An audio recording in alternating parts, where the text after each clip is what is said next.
dipanggil, Ya. diminta untuk memperkuat timnas, main nih, apa perasaan ada?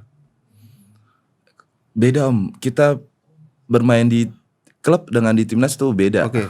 Kalau di klub kan datang pertandingan, auranya sama seperti kita pertandingan final atau apa. Tapi kalau di timnas tuh lebih jauh. Tapi menurut kamu prediksi Indonesia bisa? Prediksi kalau saya sih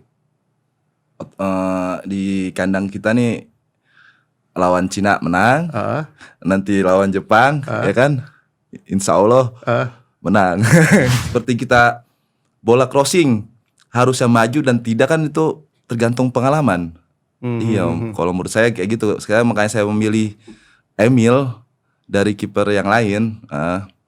Mereka juga bagus, tapi kan kalau pengalaman jauh lebih bagus Emil gitu loh Om.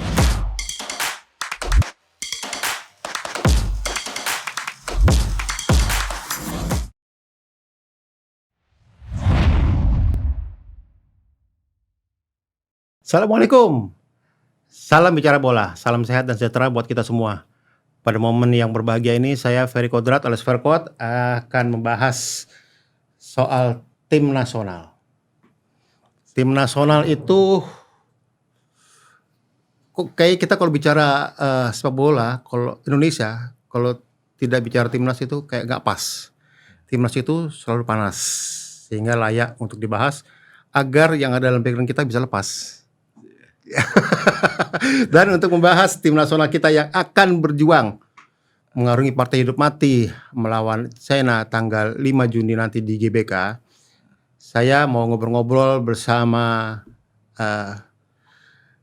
kiper yang pernah malang melintang di klub-klub besar di Indonesia, di Sriwijaya, di Arema, di Persipura, dan juga pernah merasakan aura tim nasional ketika dia membela timnas U23. Mas Dede Sulaiman. Assalamualaikum Mas Dede. Waalaikumsalam. Alhamdulillah masih mancing. Alhamdulillah masih seminggu 2 kali. Terus terakhir kan ada telepon, ada WA nggak ada balas nih. Lama bener nih, tidur kok lama, apa latihan nih, nggak tahu aja baru malam. Aduh, lagi mancing di laut. Wah, saya bilang langsung nikmat mana lagi yang kau dustakan ya? Iya betul. Itu udah surga dunia bener tuh mancing di laut ya, makan di situ. Wah, luar biasa ya. Jadi sekarang aktivitas selain mancing juga mengolah sekolah bola. Sekolah SSB ya? Iya SSB. Oke. Jadi gimana bisa mancing di laut? Ya ada yang ngajak ya kan. Alhamdulillah ya. Emang rezeki yang kemana ya? Betul Om. Oke, Dek, timnas Indonesia, Arab Saudi, Cina, Bahrain, Australia. Ini masih ramai yang bersaing untuk menemani Jepang ke Piala Dunia 2026 di Amerika, Meksiko, dan di Kanada. Jadi pertandingan tanggal 5 Juni lawan Cina di GBK merupakan partai hidup mati bagi Indonesia. Sekarang to the point aja nih. Ya. Prediksi Dede apa nih? Kalau dari prediksi nanti lawan Cina, kita main di rumah. Main di rumah sendiri yang didukung mungkin ribuan supporter Indonesia ya kan. Ya kita menang. Ya prediksi saya menang 1-0. Ya memang karena hanya kemenangan yang dibutuhkan Indonesia, Dek. Soalnya Australia kan urutan kedua dengan nilai 13. Kan terus Bahrain dia di posisi kelima poin 6 ya kan. Arab di posisi ketiga poin 10 kan. Indonesia poin 9 di posisi ke 4 ya kan. Tuh Cina di posisi ke juru kunci 6 poinnya 6. Jadi masih rame nih ya kan, dan kelihatannya memang Indonesia harus bisa menang. Meskipun di kandang Cina kita kalah 1-2 kan, ya kan. Tapi menurut kamu prediksi Indonesia bisa? Prediksi kalau saya sih di kandang kita nih lawan Cina menang, nanti lawan Jepang, ya kan, Insya Allah menang. Prediksi saya, ya kan. Namanya kan satu impian ya buat diri saya sendiri ya kan. Insya Allah ya kan. Lawan Jepang menang. Insya Allah. Ini realistis apa enggak nih? Ya kan semua itu kan harus kerja keras. Ya. Dari segi PSSI, pemain ya kan, supporter. Bisa jadi ya kalau Om. Kan bisa jadi. Iya, ada sih berita katanya Jepang kan sudah Aman.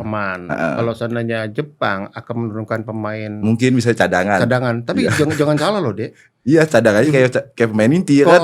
Yang luar biasa menang, kan. Berbahaya juga kan, artinya gitu lah. Tapi saya percaya sih Om. Percaya dengan Indonesia berarti pemain bisa kita. lawan Cina menang, Jepang menang. Ya, insya Allah. Berarti bisa dapat poin 6 tuh. Iya. 15. Lolos, langsung Om. dapat 15 lompat. Iya. Luar biasa, ya Allah. Semoga doanya Dede Sulaiman kabul. Amin. Persoalannya, Dek, saat menghadapi Cina nanti, Indonesia tidak diperkuat oleh kiper andalannya Martin Paes. Dan juga penyerang gelandang menyerangnya Marcelino. Dan kabar terakhir juga gelandang menyerang juga ya, yang sering main di sayap, bisa dia rotasi sama Marcelino tuh ada Ragnar Rakamangun juga nggak main karena sakit, kan? Bahkan Dan James juga mungkin juga kondisi nggak fit, atau Kevin De juga nggak fit. Menurut Dede, apakah dengan kondisi seperti ini Indonesia masih bisa menang lawan Cina? Ya kan kita punya Emil Om. Oh, di posisi kiper ya? Ya, posisi punya jadi Emil. kita langsung fokus ke kiper nih, to the point bener. Iya. Langsung straight ya. Oke. Walaupun Paes akumulasi ya kan Om, kita punya Emil. Kalau kita masuk akumulasi kita punya siapa? Eliano ya. Eliano Render. Ya. Oke. Ya. Sebenarnya timnas ini semua lini ada rata kalau menurut saya. Jadi semua bintang di situ ya. Bintang Om, karena mereka lah yang terbaik dari pemain Indonesia saat ini kan, makanya dia dipanggil timnas gitu Om. Jadi dengan absennya sekarang kita fokus ke soal kiper karena posisi Dede kan kiper. Memang pembahasan ini saya mau fokus ke soal kiper ya. Dengan absennya Paes, kita masih ada Emil Audero, ada Nadio, ada Hernando Ari, terus ada pemain kiper Makassar ya, Reza, ya kan? Kira-kira dari 4 ini yang menurut Dede, ya kan? Siapa yang layak untuk menggantikan Martin Paes? Kalau pribadi saya ya Emil ya? Ya, karena kita tahu Emil bermain di Palermo kan, di Serie B. Ya otomatis pengalaman dan penguasaan di lapangan jauh lebih baik lah gitu kan. Kalau menurut saya kayak gitu Om.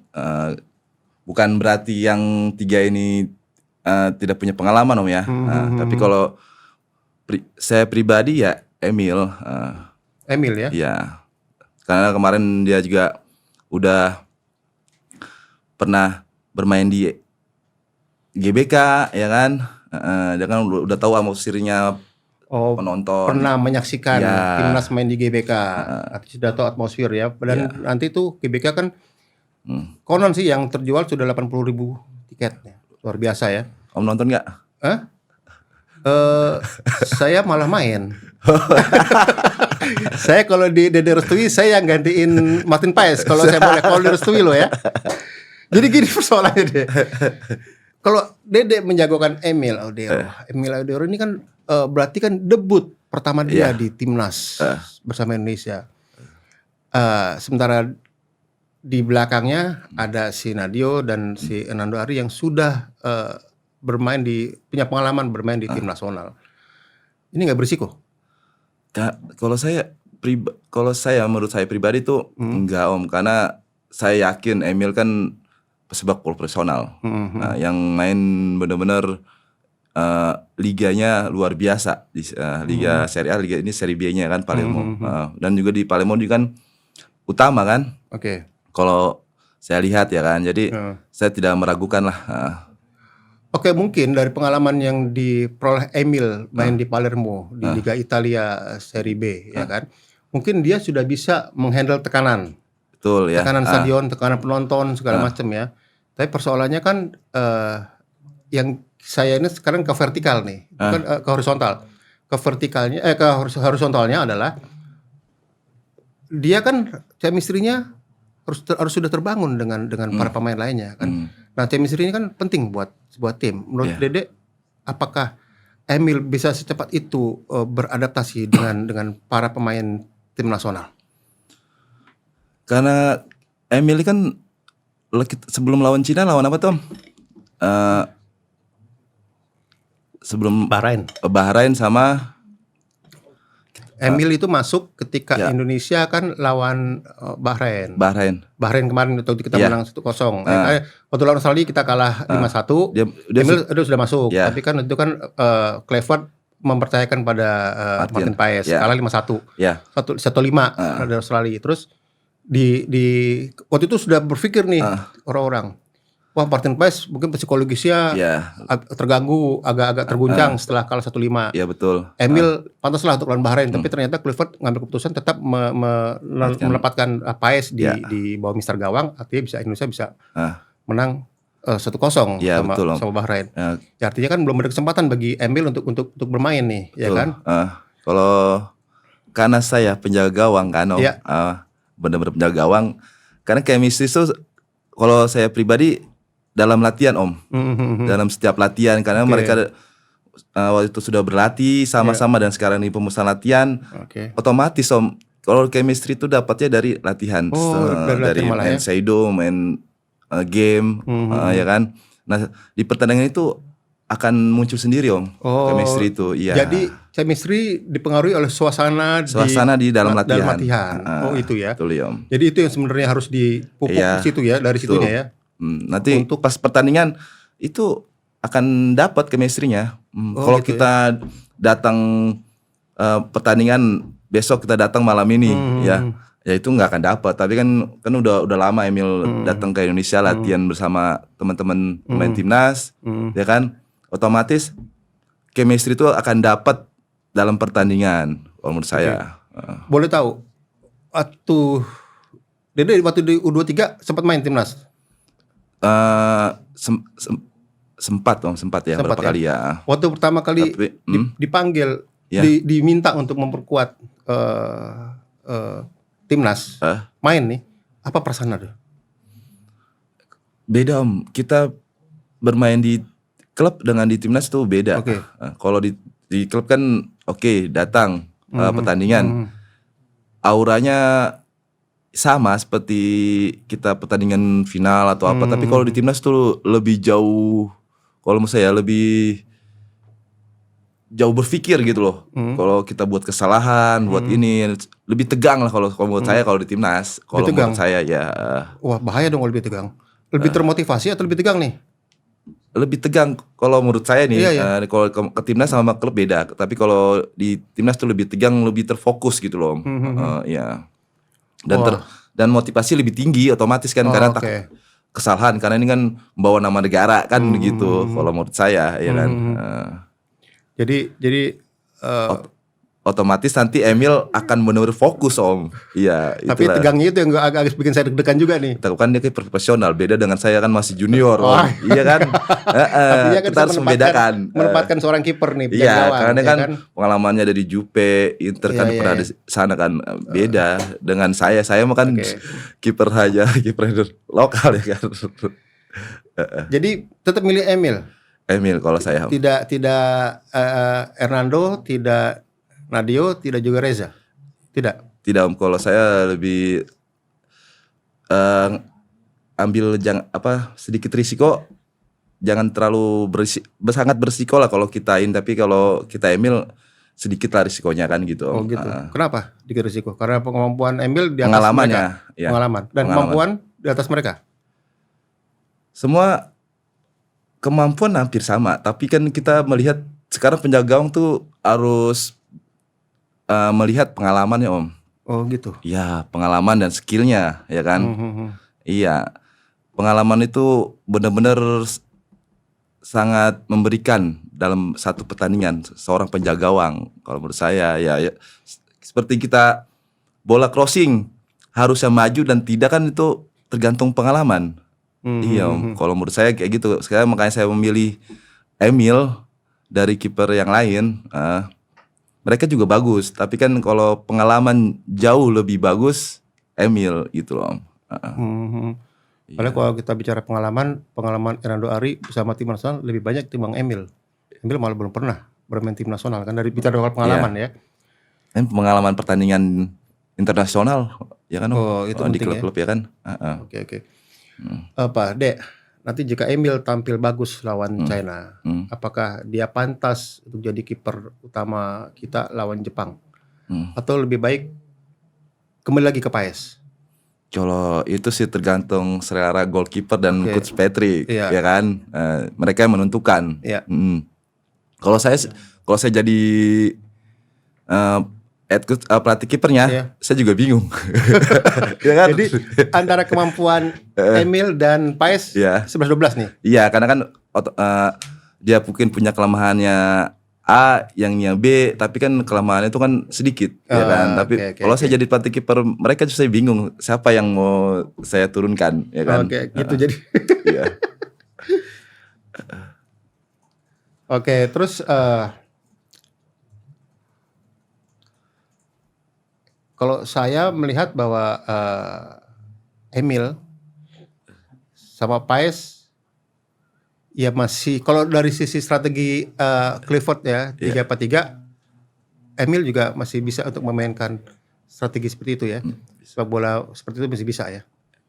Bisa Om ya. Karena dia saya sering lihat dia di YouTube itu kan berapa pertandingan dia jago bola kaki juga. Maksudnya bermain build up jago juga ya. Jadi kalau menurut Dede, bagi seorang kiper tuh sebenarnya nggak lama juga ya untuk adaptasi dengan tim ya, nggak lama ya. Yang penting suasana dalam latihan bagus ya. Bagus. Dia bisa motivasinya lebih tinggi ya kan, dan teman-teman nyaman, otomatis chemistry di pertandingan akan dapat sih Om. Selain Paes nih, agak melenceng dikit boleh ya. Iya. Marcelino absen. Iya. Ratmangun absen. Berarti 3 pilar depan yang waktu itu Indonesia menghantam Bahrain, 2 tidak bermain. Iya. Tapi Indonesia, Clifford mendatangkan bala bantuan. Ada Stefano Lillipali dipanggil. Ada si Yakob Sayuri dipanggil. Terus juga di situ masih ada Egy Maulana Fikri. Terus ada Ricky Kambuaya. Kalau menurut, ada juga Eleni Render. Ada juga mungkin kalau mau gila ada juga Dan James ya kan, yang bisa dimainkan di situ kan. Menurut Dede, kira-kira dari 5 ini siapa yang kira-kira layak untuk menempati posisi Eliano dan Ragnar yang kemarin bermain bisa sangat eksplosif menurut saya. Kalau dari saya Dan James. Dan James? Iya. Kalau dia mulai fit ya. Diaspora lagi ya. Terus kalau nggak Dan James si Yakob Sayuri. Ya memang belakangan Yakob Sayuri lagi on fire benar ya. Iya. Dan ya memang ada anekdot sih bahwa tim nasional tanpa pemain Papua kayak pakan sayur tanpa garam. Jadi bahwa memang dibutuhkan pemain Papua. Artinya bahwa kita tahu pemain Papua itu lincah dan cepat, dan itu Indonesia juga butuh pemain seperti itu. Dan mungkin Clifford juga butuh pemain seperti itu ya. Ya kan? Kalau boleh Yakob main duluan tuh, ya kan? Gitu ya? Ya lawan Cina ya kan? Jadi bisa langsung mau gebrak ya? Iya. Kan itu langsung memang menggebrak dulu tuh kalau Yakob tuh main. Iya kan? Betul. Dan mengikutin dong, Dede ngikutin Yakob selama ini di Indonesia. Saya sering nonton Yakob kan di Malut kan? Iya. Sering, dan saya terkesan lah dengan skillnya dia ya, kecepatannya, gitu ya? balik badan, syuting ya kan. Oke, kalau gitu terakhir nih, prediksi susunan timnas lawan Cina versi Dede. Kita pakai pola strateginya yang kemarin pakai lawan Bahrain ya, 3-4-3 aja ya. Kira-kira kiper Emil. Bukan Hernando. Apa? Bukan Hernando. Enggak, Emil dulu. Bukan Nadio. Bukan, Emil. Bukan Reza. Emil dulu. Oke. 3 belakang. Kemarin kita waktu lawan Bahrain kan, sedikit ilustrasi aja. Kita ada si siapa? Justin Hapner, J.I.C.S, ada Rizky Ridho, ya kan. Sementara si Mel Hilger kan cedera waktu itu. Jadi 3 belakang siapa? 3 belakang yang kemarin Om. Masih bertahan di 3 ini. Iya, karena kemarin saya lihat tuh sangat luar biasa kan. Kita kayaknya kiper tuh Om. kalau center back-nya jadi belakang ini enak tuh kan, tidur aman. aja, ngopi aja situ ya. Kiper nyaman. Kiper lebih pede. Lebih pede ya. Ya, jadi otomatis tuh main belakang 3 bagus secara komunikasi, ya kan. Kiper bagus, ya kan. Jadi pede dan nyaman. Ya, gitu ya. Jadi kiper udah enak aja ya. Iya, jadi mau bola apapun juga insya Allah kiper dapat. Udah ada palang depan dulu ya. Iya, komunikasi kan mereka kan komunikasi udah bagus komunikasi. Yang penting kan di belakang itu komunikasi, Om. Oke. Kalau komunikasi jelek, ya otomatis hancur kita. Oke, terus di tengah, di 4. Di kiri? Di kiri kemarin pakai Calvin Verdong pasti ya kan. Itu udah gak tergantikan kayaknya. Iya. Oke, terus siapa tuh yang main baru, Om? Joey Pelupesi. Iya, itu lawan Bahrain. Itu saya suka sekali lihat dia tuh. Joey Pelupesi. Ya, dia pengalaman udah usia. Simple. Oke. Main saya suka gelandang tuh simple. Simple ya. Simple, kasih ya kan. Dia kapan tahu harus pressing, harus delay. Saya suka dia. Terus ya Tom Haye. Profesor. Yoi. Kanan ini siapa ya? Kemarin pakai Kevin Dix kemarin. Kevin Dix cedera nggak dia? Fit gak ya? Semoga fit. Ya. Kalau dia nggak fit kan masih ada si siapa? Sandy Walsh ya kan? Masih ada Sandy Walsh. Tapi saya Kevin Dix.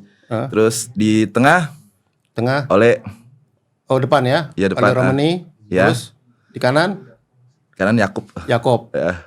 Kiri Dan James ya? Ya.